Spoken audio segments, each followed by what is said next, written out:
Hi అండి, అందరికీ నమస్తే. నేను ఈరోజు గోబీ 65 తయారు చేస్తున్నాను. ముందుగా 4 స్పూన్ల కార్న్ఫ్లోర్ వేసుకోండి.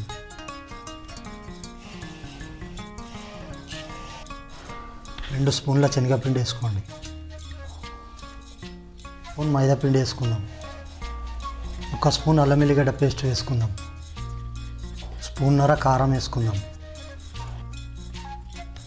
సరిపడా సాల్ట్ వేసుకోండి. నేనైతే 1.5 స్పూన్ వేసుకుంటున్నాను. 1/2 స్పూన్ జీలకర్ర పొడి వేసుకుందాం. 1 స్పూన్ మిరియాల పొడి వేసుకుందాం. 1/2 స్పూన్ ధనియాల పొడి వేసుకుందాం. ఇక్కడ గరం మసాలా కూడా వేసుకుందాం. 1 గుడ్డు కొట్టి వేసుకోండి. 1 కప్పు పెరుగు వేసుకుందాం. చివరిగా కొద్దిగా కరివేపాకు వేసుకుందాం. ఇదంతా బాగా కలిసేట్టుగా కలుపుకుందాం. కొద్దిగా ఆయిల్ వేసుకుందాం. 1 గోబీ తీసుకొని కట్ చేసి పెట్టుకొని వేసుకుంటున్నాను. ఈ గోబీని వేడి నీళ్ళల్లో సాల్ట్ వేసి కడిగి పెట్టుకున్నాను. ఫ్రైకి సరిపడా ఆయిల్ వేసుకుందాం.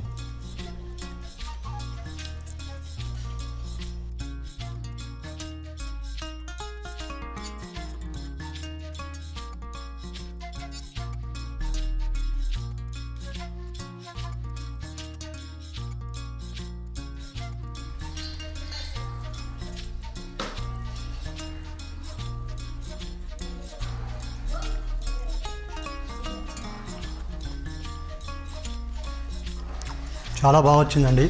చాలా సూపర్ టేస్ట్ వచ్చింది. మీరు కూడా ఇదే విధంగా తయారు చేసుకోండి. నేనైతే తినేస్తున్నానండి. చాలా క్రిస్పీగా, చాలా బాగుంది, టేస్టీగా ఉంది. మీరు కూడా ఇదే విధంగా చేసుకోండి. మంచి వీడియోతో మళ్ళీ కలుస్తా. బాయ్.